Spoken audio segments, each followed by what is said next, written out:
It was obvious I was going to need somebody to help me with my personal security.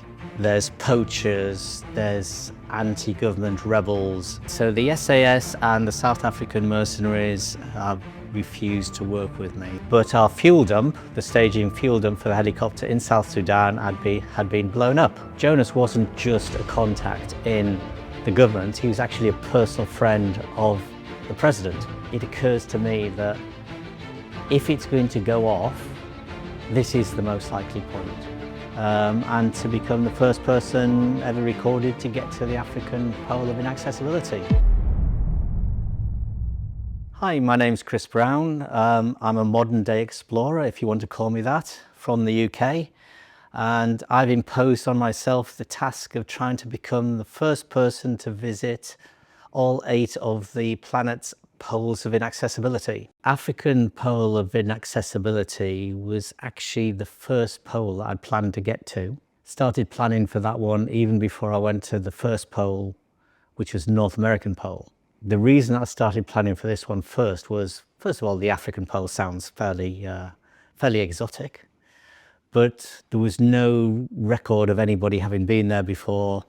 So it looked like he was going to be a world's first to get to the African Pole of Inaccessibility. It lies at 5 degrees 39 minutes north, 26 degrees 10.2 minutes east, which places it in the Central African Republic on the border with the Democratic Republic of Congo and South Sudan. It's 1,127 miles from the ocean in any direction. So I get out some maps, have a look at the center of Africa. Yeah, sure enough, the coordinates come in to the bottom right hand, so the southeast of Central African Republic, CAR. You see that you can fly into Bangui, the capital, by an international flight. We'll fly into Bangui. There's a road that goes through to a small village called Obo. So I thought, right, I'll hire a car at the airport, drive along RN2, Route Nationale 2, so the second biggest road in the country, and get to Obo sometime in the evening, get a hotel in Obo, and then I'm going to need some local help to actually get to the coordinates because it's in the jungle. Anyway, that's the initial plan. Then I started looking up about Central African Republic, and it doesn't take long for you to realize that plan's not going to work. The place is rife with violence. There's poachers, there's anti-government rebels, there's corrupt police forces, there's plain guerrillas. There's an evil bunch called the Lord's Resistance Army, which goes from village to village, killing the men, raping the women and taking the children as soldiers. Being a very violent area, it was obvious I was going to need somebody to help me with my personal safety. The first port of call was some friends who are ex-Special Forces in the UK, the SAS, Special Air Services. I asked them if they could help me get to those particular coordinates in Africa. They went off to kind of research it, look into it, left it with them for a week or so, and they came back and said, no, we can't do that. Next port of call was I got in touch with some South African Mercenaries, as you do. To see if they could help, because they're a bit more local, aren't they? They came back with almost an immediate no.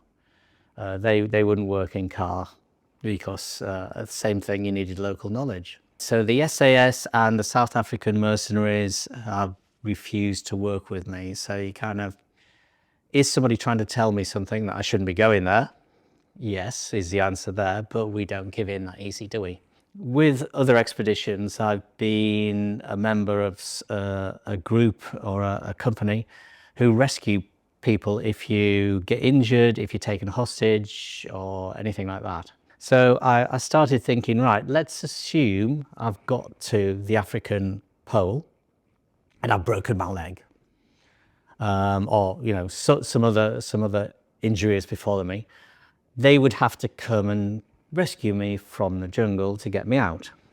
QED, they must have ways of getting into the jungle in Central African Republic. So I sent a message through to the company, not really expecting much of a response, but I got one back almost immediately, the same day, just said, call me. And this is where I'd got really lucky.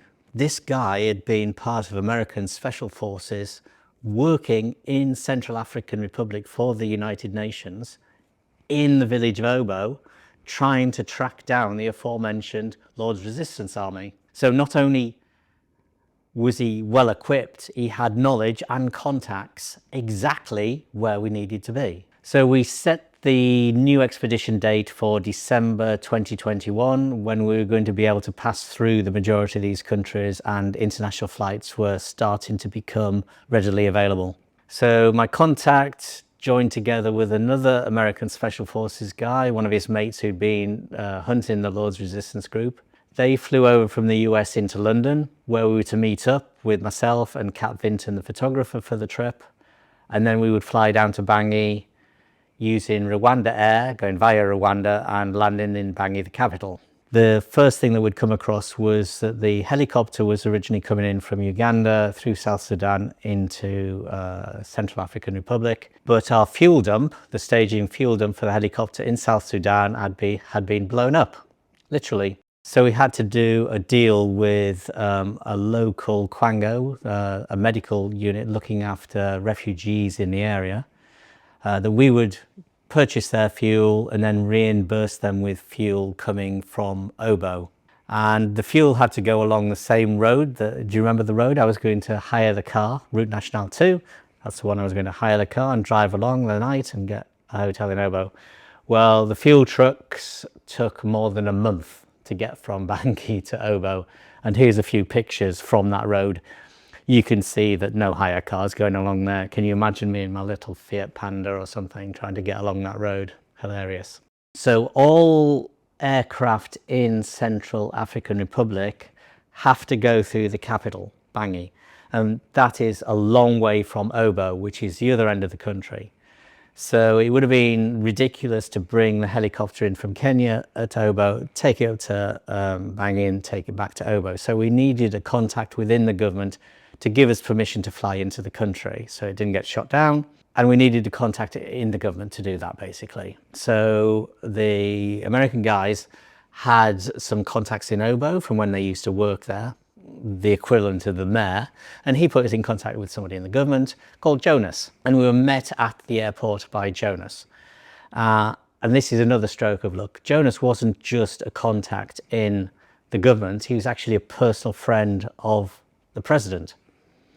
He met us at the airport, that helped things go through, and we felt quite safe in his presence. He took us to a safe hotel where we would stay overnight and then meet him in the morning for the flight down to Obo. Part of the deal with Jonas giving us the permission to fly the helicopter into Obo was that we would take him down to Obo with us on my chartered aircraft so that he could do some electioneering. There was 4 possible landing spots in the jungle fairly close to where we wanted to get. And nobody knew which one we were going to land at, so that there couldn't be a welcoming party who was going to kidnap us or shoot it up or whatever they wanted to do to us. To the extent that even I didn't know which one we were going to land at. We were going to land at one of those, go to the pole, and then walk out to a different one, get picked up at a different one, and leave. You don't go out the same one that you came in, so that you can't be ambushed on your way back on the trail that you'd walked in on. Anyway, we land at Obo. It's a dirt strip. Then everybody's together, everybody's got the plan. We all know what we're doing. We're ready to take off. And now you're skimming fairly low over the trees and you're starting to think, this is getting real. Because up till now, we've just been following the procedures, following the plan, flying out, getting a thing, meeting Jonas, getting on the plane, flying into Obo, the helicopter's arrived. Nothing's gone wrong apart from the fuel dump being blown up, of course. Everything's going swimmingly, and now the heart rate's starting to go up because this is starting to feel real. You've got the heat, you've got the smells from the jungle, you're close over the canopy, and it's all getting exciting. Then we start to change direction, and you can see where we're going to land, a slight clearing. And as we're coming in, it occurs to me that if it's going to go off, this is the most likely point. As we land, I'm supposedly the main person in the trip because I put it all together. If it's going to go off, now's the time. As my helicopter's coming in, as I'm getting out of the helicopter, that's when they're going to start firing into the group and try and take me as a captive. So we got into our formation, headed out into the jungle, and we decided not to use machetes. We'd managed to get within about half to 3/4 of a kilometre of the coordinates we were trying to get to. So in essence, it didn't take us that long to actually get to the pole. We went in and out, so it wasn't a direct route. It took us about 25 minutes to get to the pole in the end. Once we got within a few meters of it, the guys were kind enough to let me take over with a GPS to pin down the exact coordinates, and to become the first person ever recorded to get to the African Pole of Inaccessibility.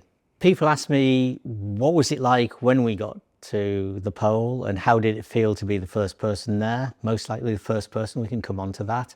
And what did we do there? Well, let's do it the other way around. What did we do there? That was fairly easy. Just take a few photos, record the fact that we'd been there on the GPSs, and have a little bit of a look around. I took an earth sample. That's all I do at each of the poles. I don't want to leave anything really, don't want to take anything, but I think just a little sample of earth to keep as a keepsake would be allowable. Did that, took a few photos, stayed in the area for about 20 minutes, just taking it in. You don't have a sense of euphoria. You don't feel happy. You don't feel sad. Really, when you're on an expedition of this sort, you're still in the process. Your head is thinking, what do we do next? How do we do it? What's going to happen? What are the possible dangers? What else do we have to think of in the next few minutes? So rather than celebrating per se, you can be kind of a little bit, wow, we got here in your head, but there's definitely no sense of celebration at the time.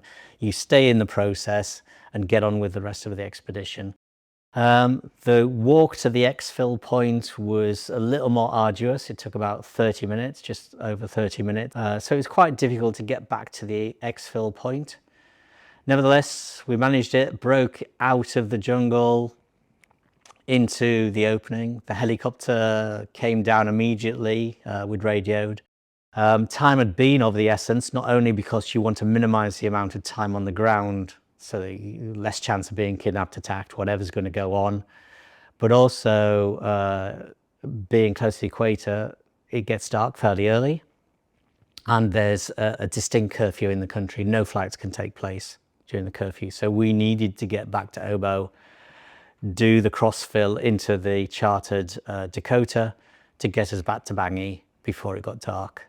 And all I can say is that all went swimmingly. Helicopter got us back, picked up the soldiers, landed us back. Jonas has done his electioneering, meet up, shake hands, have a bit of a celebration, handshake. We're all mates together, on the flight back to Bangui. And that's really kind of the expedition done, isn't it?